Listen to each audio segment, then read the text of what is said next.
장례 광고입니다.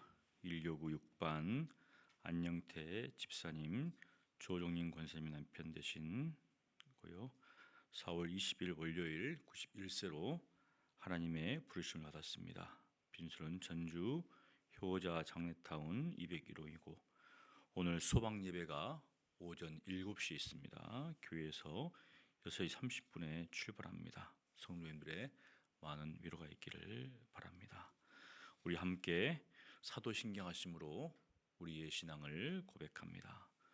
전능하사 천지를 만드신 하나님 아버지를 내가 믿사오며 그 외아들 우리 주 예수 그리스도를 믿사오니 이는 성령으로 잉태하사 동정녀 마리아에게 나시고 본디오 빌라도에게 고난을 받으사 십자가에 못 박혀 죽으시고 장사한 지 사흘 만에 죽은 자 가운데서 다시 살아나시며 하늘에 오르사 전능하신 하나님 우편에 앉아 계시다가 저리로서 산 자와 죽은 자를 심판하러 오시리라.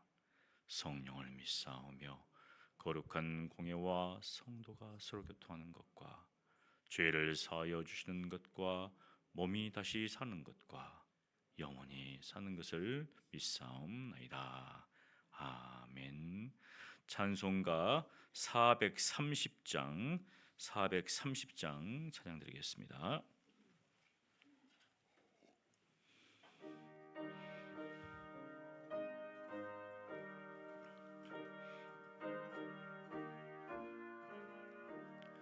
주와 같이 길 가는 것 즐거움이라닌가.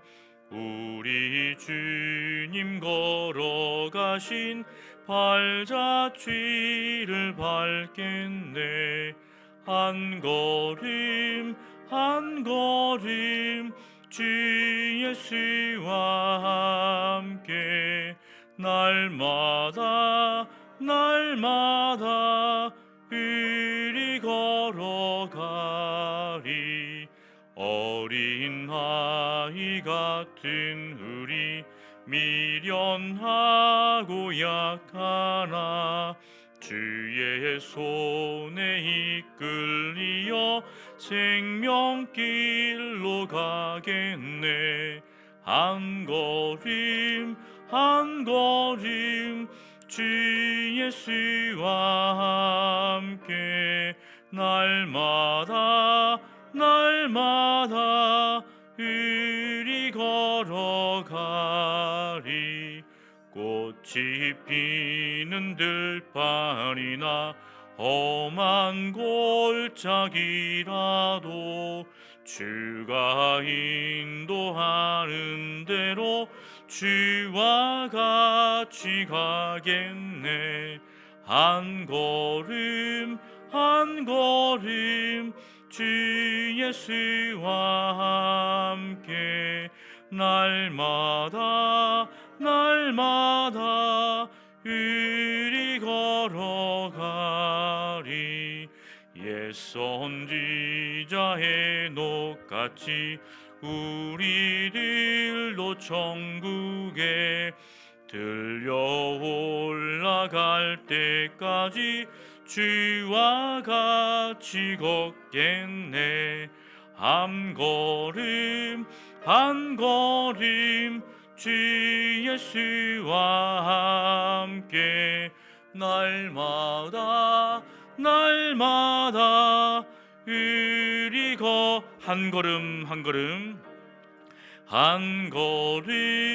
한 걸음 주 예수와 함께 날마다 우리 걸어가리.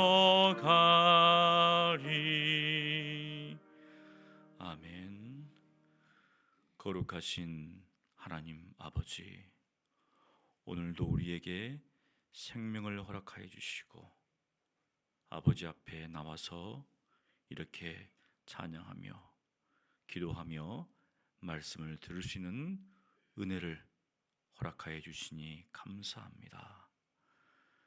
들풀과 같은 인생인 것을 항상 기억하게 하시고 이 땅에서 나그네 삶을 살아가되 하나님을 믿는 믿음, 예수 그리스도를 따라가는 그 믿음을 잃지 않게 하시고 오직 한 길, 생명의 길이고 진리의 길이고 오직 예수 그리스도를 따르는 그 길을 날마다 걸어갈 수 있도록 은혜를 베풀어 주시옵소서.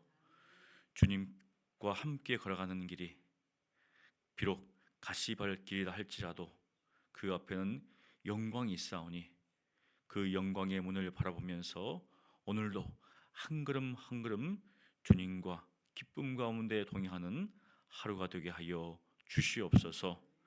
말씀을 통하여서 주님을 더욱더 깊이 알게 도와주시고 하나님의 뜻 가운데 오늘도 살아갈 수 있도록 은혜를 베풀어 주시옵소서. 예수님 이름으로 기도합니다. 아멘. 오늘 우리에게 주시는 하나님의 말씀은 마가복음 1장 1절로 28절입니다. 마가복음 1장 1절로 28절입니다.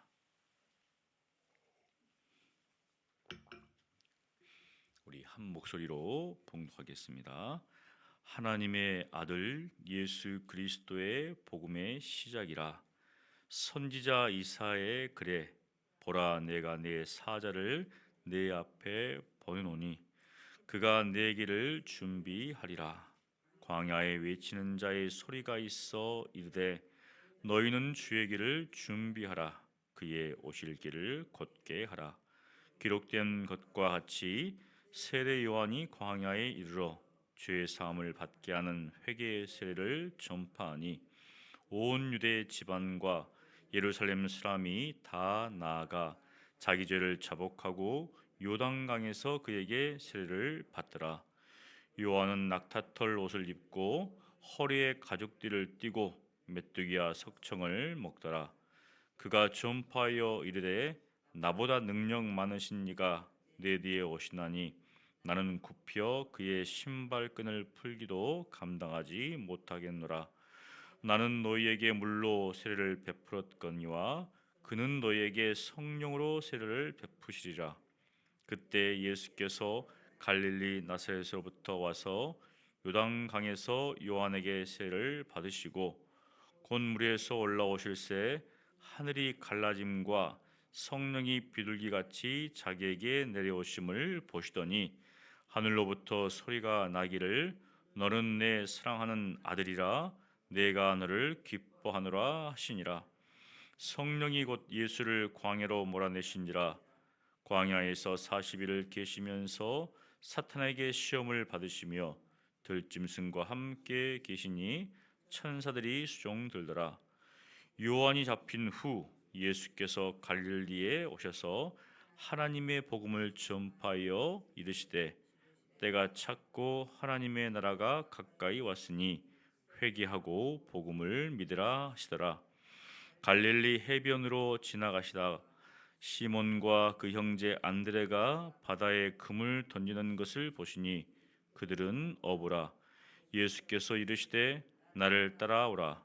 내가 너희로 사람을 낚는 어부가 되게 하리라 하시니 곧 그물을 버려두고 따르니라. 조금 더 가시다가 세베대의 아들 야고보와 그 형제 요한을 보시니 그들도 배에 있어 그물을 깁는데 곧 부르시니 그 아버지 세베대를 품꾼 들과 함께 배에 버려두고 예수를 따라가니라. 그들이 가브나움에 들어가니라. 예수께서 곧 안식일에 회당에 들어가 가르치심에 무사람이 그의 교훈에 놀라니 이는 그가 가르치시는 것이 권위 있는 자와 같고 서기관들과 같이 아니함일러라. 마침 그들의 회당에 더러운 귀신 들린 사람이 있어 소리질러 이르되 나사렛 예수여 우리가 당신과 무슨 상관이 있나이까? 우리를 멸하러 왔나이까? 나는 당신이 누구인 줄 아노니 하나님의 거룩한 자니이다. 예수께서 꾸짖어 이르시되 잠잠하고 그 사람에게서 나오라 하시니 더러운 귀신이 그 사람에게 경련을 일으키고 큰 소리를 지르며 나오는지라. 다 놀라 서로 물어 이르되 이는 어찌미냐.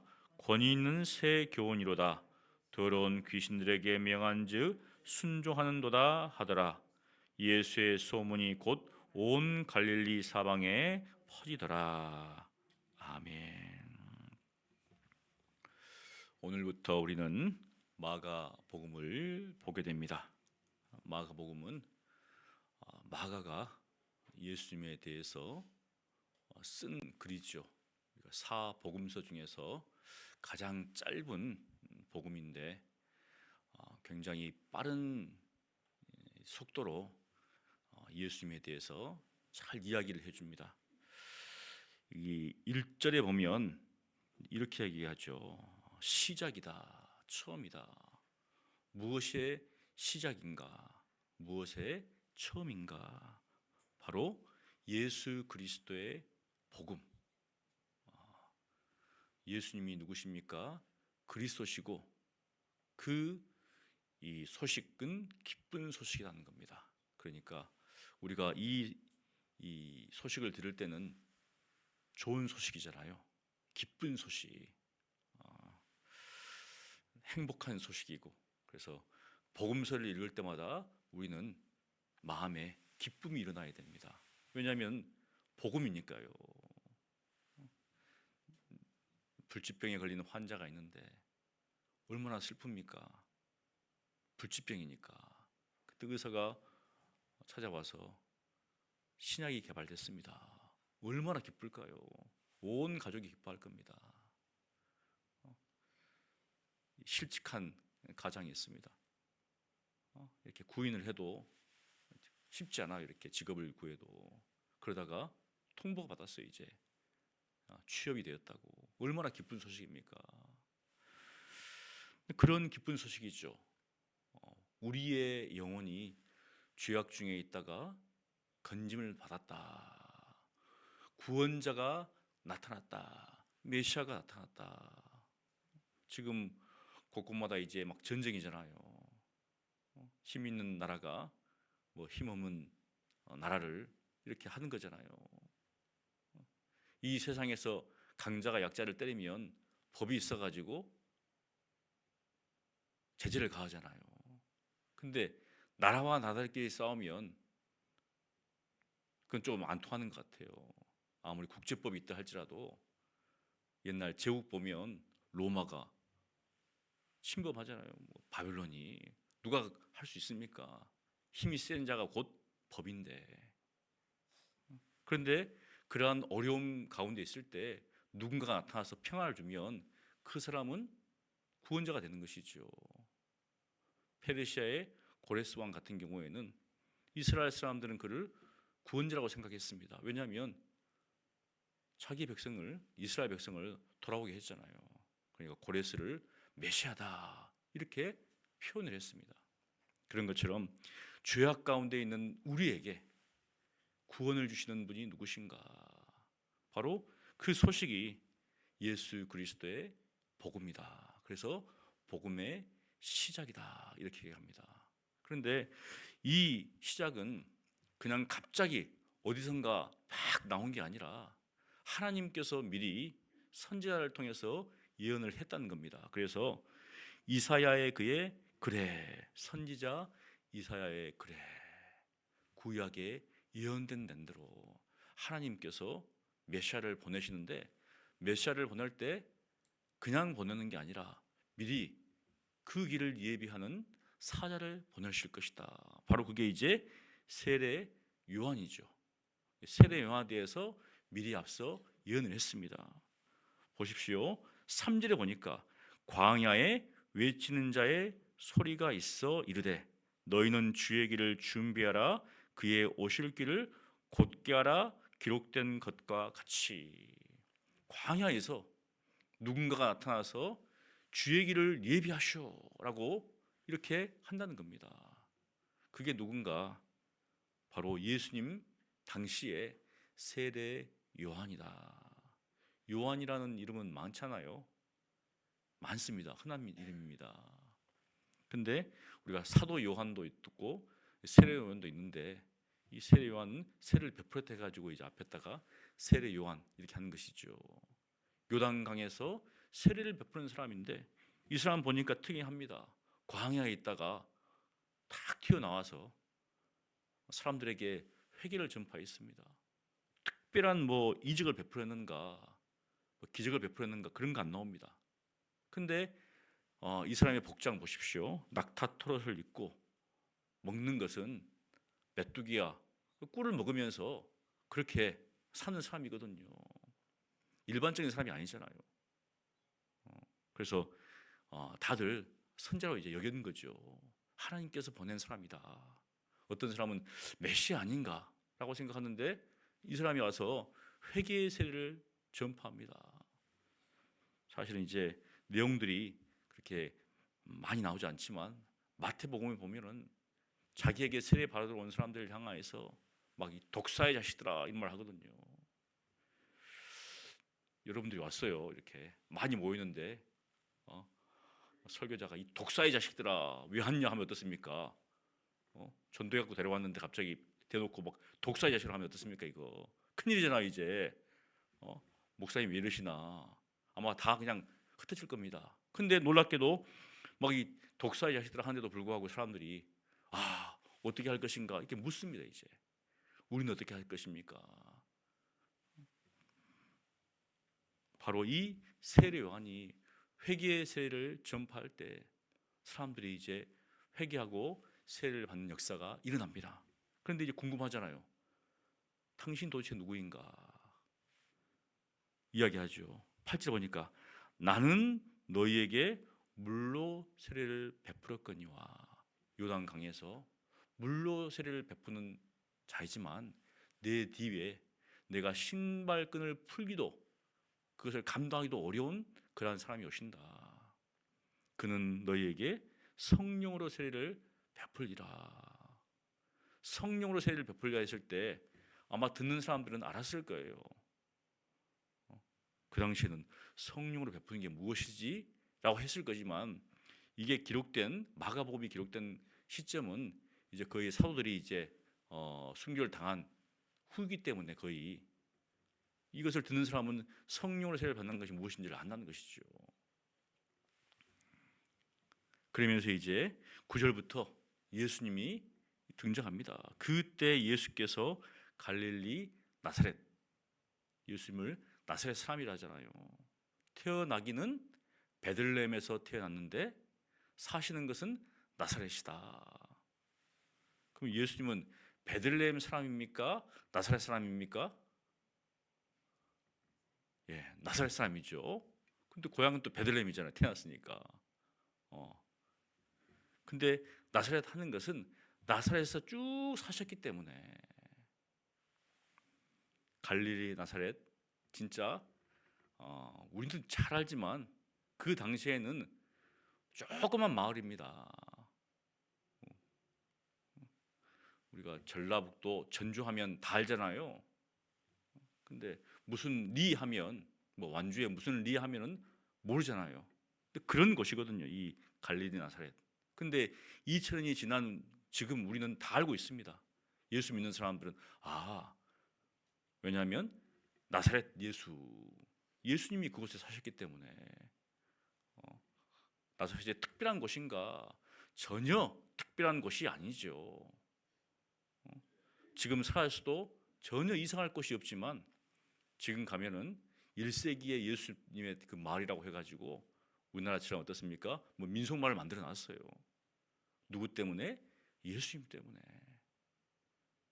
예수님이 나사렛 사람이니까 다 찾아가는 거잖아요. 거기를.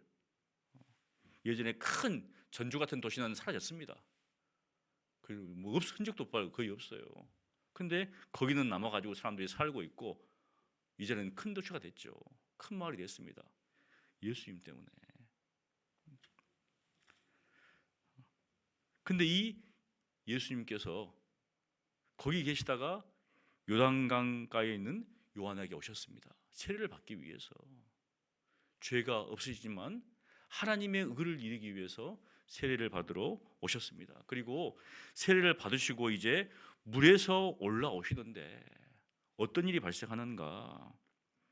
10절에 보니까 하늘이 갈라짐과 성령이 비둘기같이 자기에게 내려오심을 보시더니, 예수님은 하늘이 갈라지고 성령이 비둘기같이 자기에게 내려오신 것을 보셨습니다.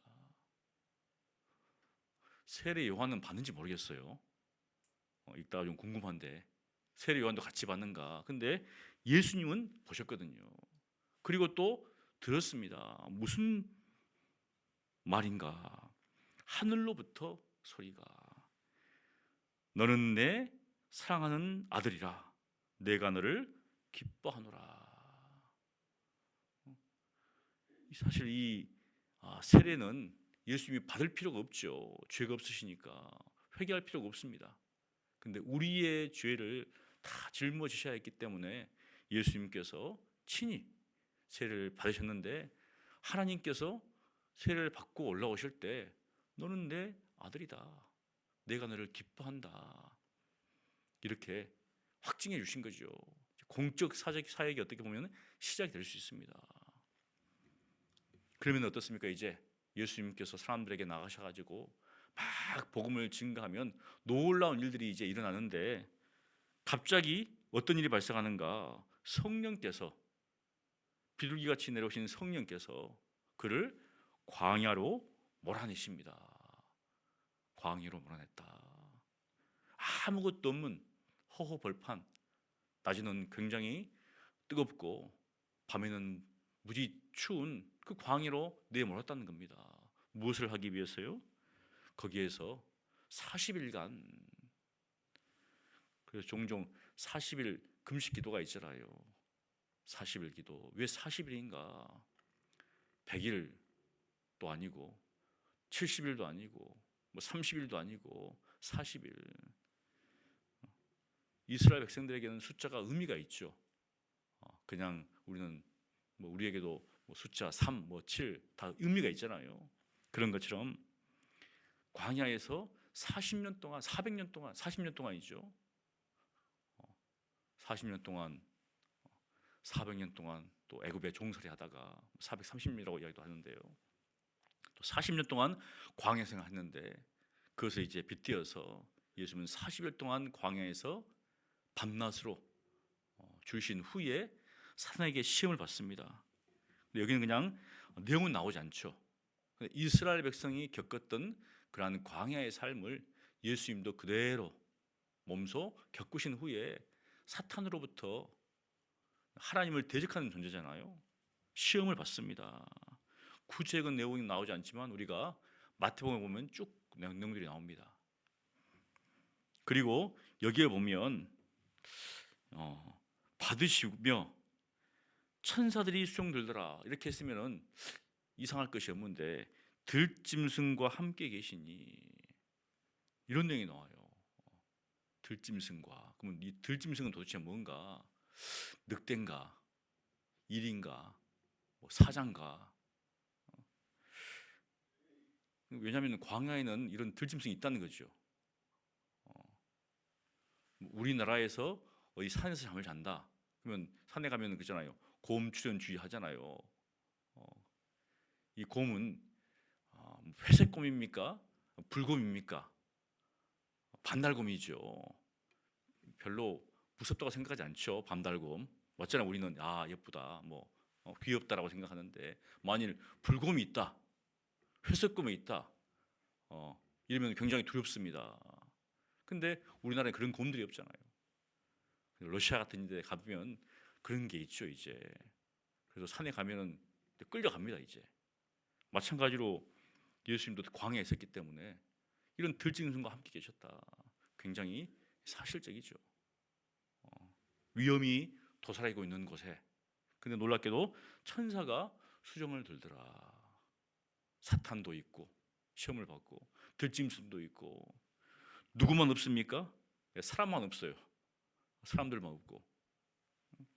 그런 곳에서 예수님께서 시험을 통과하신 후에 이제 사람들에게 복음을 증거하는데, 여기 보니까 어떤 후인가 요한이 잡힌 후에, 세례 요한이 잡힌 후에 예수님께서 드디어 하나님의 복음을 증가하십니다. 그 복음의 메시지가 무엇인가? 15절에 보니까 이렇게 이야기합니다. 함께 봉독하겠습니다. 이르시되 때가 찼고 하나님의 나라가 가까이 왔으니 회개하고 복음을 믿으라 하시더라. 뭐 특별한 게 없습니다.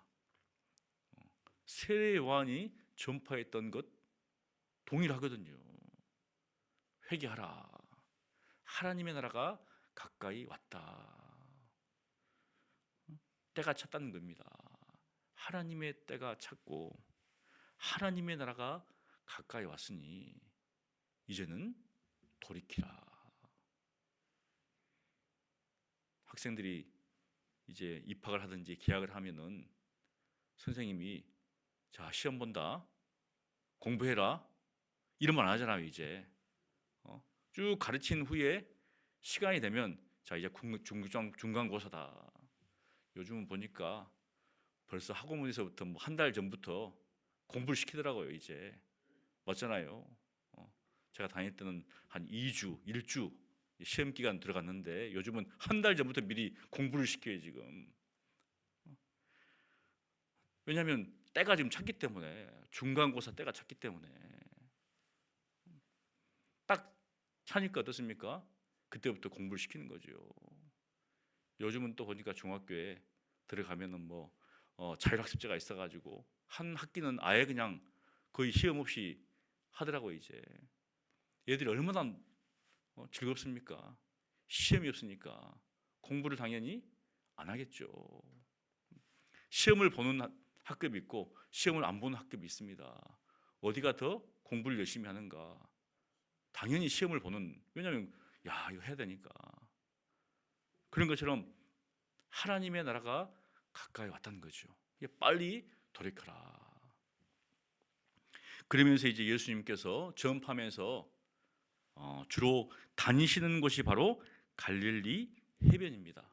갈릴리 호수, 갈릴리 바다, 디베르 바다, 바로 이 해변을 중심으로 유대인들이 모인 곳이죠.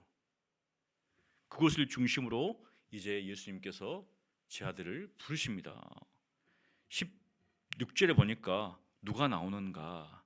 시몬과, 시몬 베드로죠. 베드로입니다. 또 시몬도 흔한 이름입니다. 이제 많은 시몬이 있는데 성경에 나와 있는 시몬은 누구의 아들이죠? 요한의 아들. 세례 요한, 사도 요한, 베드로의 아버지 요한.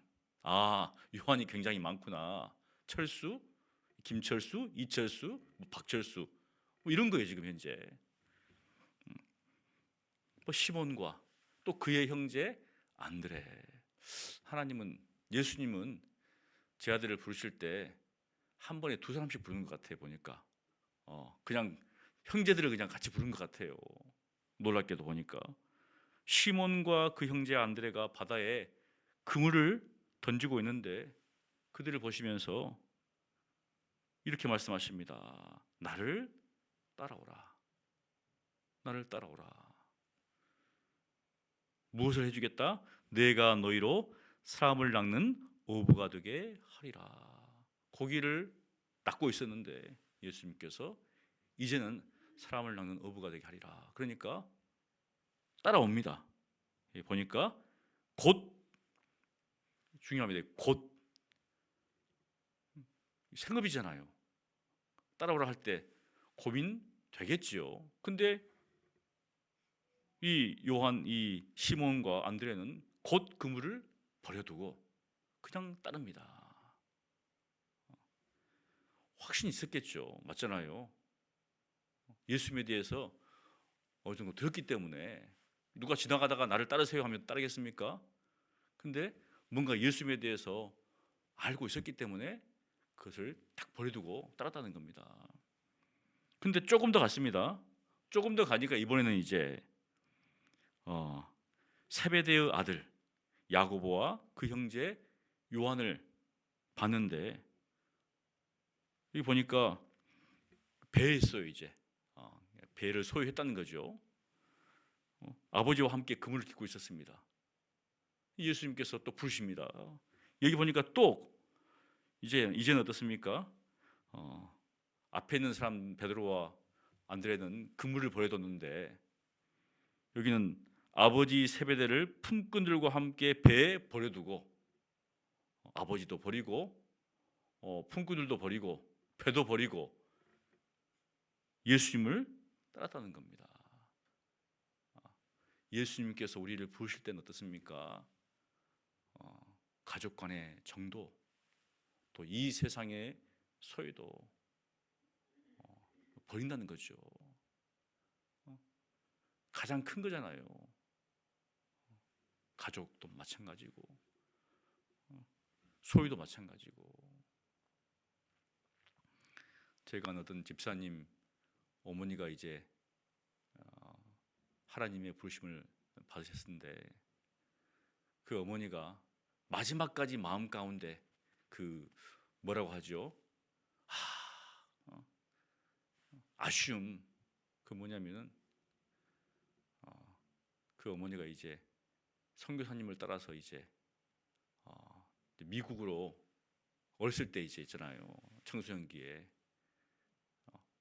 가려고 했는데 어머니가 홀려 계셔가지고 못 갔대요. 근데 그 분이 이제 마지막 돌아가실 때까지 마음 가운데 그게 가장 주님이 자기를 이렇게 선교사로 이렇게 부르려고 했는데 못했다. 두고두고 마음이 남아있다는 거죠. 두고두고. 누구 때문에? 엄마가 눈에 밟혀가지고 못 갔다는 거죠. 한국을 못 들어갔다는 겁니다. 그만큼 가족은 크잖아요. 소유도 마찬가지고. 근데 예수님께서 부르실 때 그것을 버리고 떠나는 것이 제자의 모습이다. 그래서 예수님의 제자들은 이 땅 가운데서 영광이 아니라 고난을 받았죠. 근데 지금 어떻습니까?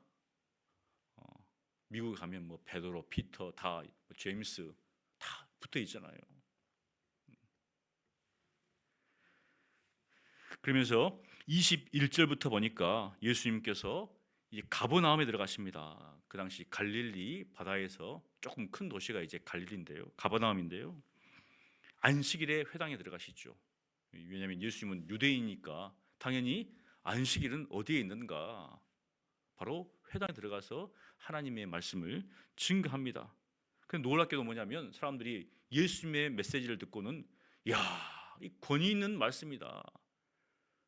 지금까지 들었던 메시지와는 다르다. 서기관들이 증거했던 것과는 뭔가 다르다. 그것을 느꼈죠. 근데 어떤 일이 발생하는가?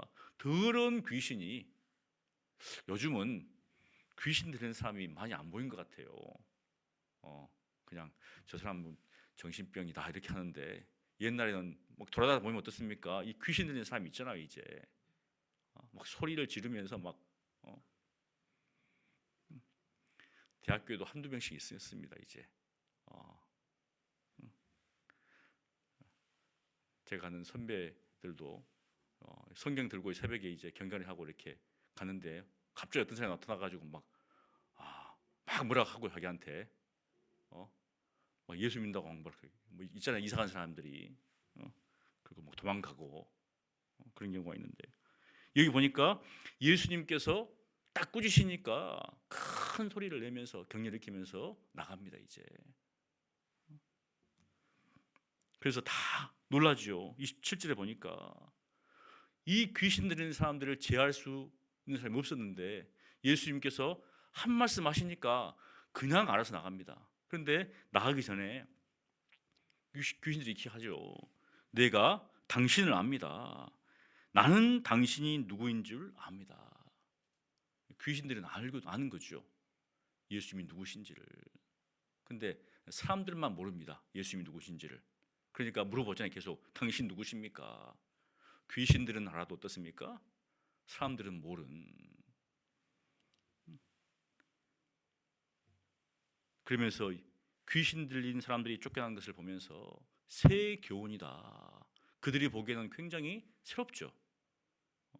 어떻게 더러운 귀신들에게 명령한즉 순종하는가? 이런 것은 거의 본 적이 없으니까. 그러면서 이 소문이 온 갈릴리에 퍼집니다. 그러면서 이제 많은 사람들이 그 소식을 들으러 오겠죠.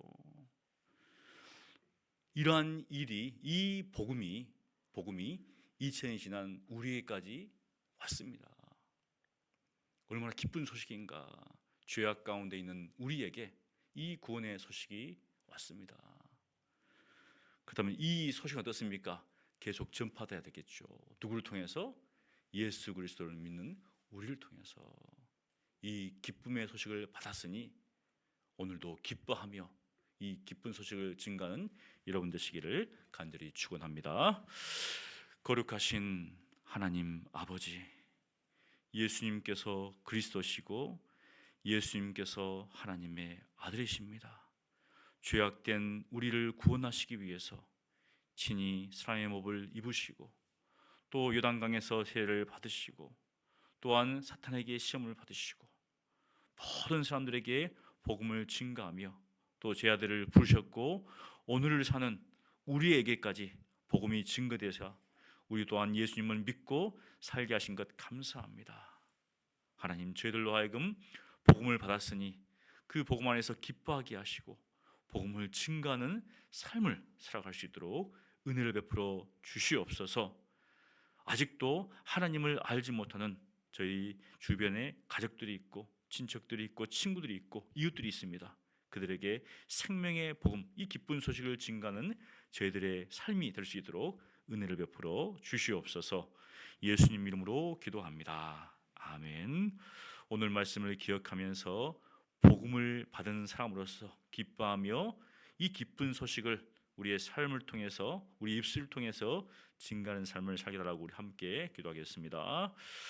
거룩하신 하나님 아버지, 오늘 말씀을 통하여서 예수 그리스도 복음의 시작, 이 놀라운 소식을 또 저희들이 다시 한번 되새겨 봅니다. 하나님께서 우리를 구원하시기 위해서 예수님을 보내주셨사오니 그 놀라운 은혜의 소식을 안에서 기뻐하며 즐거워하며 감사하게 하시고 아직도 여전히 하나님을 알지 못하고 죄악 가운데 살아가는 사람들에게 이 생명의 소식, 이 기쁜 소식을 입술을 통하여서 삶을 통하여서 증거할 수 있도록 은혜를 베풀어 주시옵소서.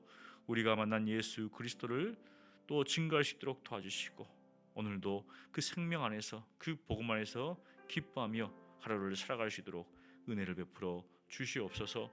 주님께서 함께 하실 줄을 믿습니다. 주님께서 역사하실 줄을 믿습니다. 예수님을 따르는 길이 혹여 여러 가지 어려움이 있고 고난이 있다 할지라도 주님이 함께 하시니 기뻐하게 하시고 또 성령께서 우리와 함께 하시니 항상 강건한 믿음 가운데서 또 주의 복음을 증가하는 또한 저희 교회 될 수 있도록 은혜를 베풀어 주시옵소서. 하나님께서 함께 하심을 믿습니다. 우리 함께 기도하기를 원합니다.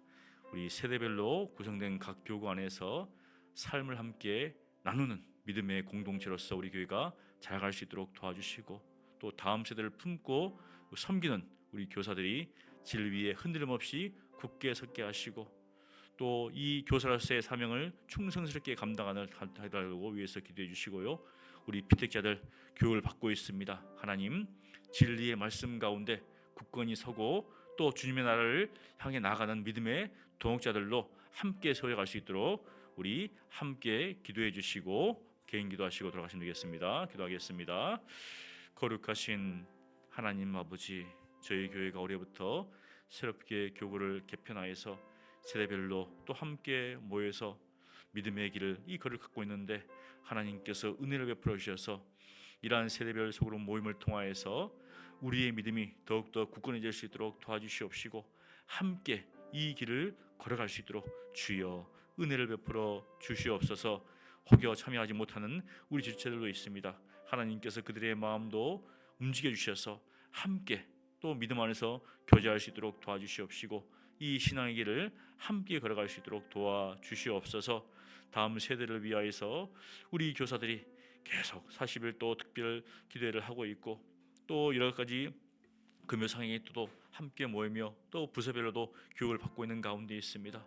무엇보다도 우리 교사들이 흔들림 없이 믿음 가운데 서게 하시고 진리의 또 말씀 가운데 굳건히 설 수 있도록 도와주시옵시고, 이 말씀을 우리 아이들에게 잘 맞추어서 또 가르칠 수 있도록 하나님 은혜를 베풀어 주시옵소서. 바라옵기는 정말 우리 아이들이 여러 가지 어려움 가운데 있습니다. 그 어려움들을 또 우리 교사들이 바로 알고 거기에 맞게 우리 아이들을 양육할 수 있도록 하나님 은혜를 베풀어 주시옵소서. 그래서 우리 아이들이 하나님의 그 은혜 가운데 잘 자라갈 수 있도록 도와주시옵소서.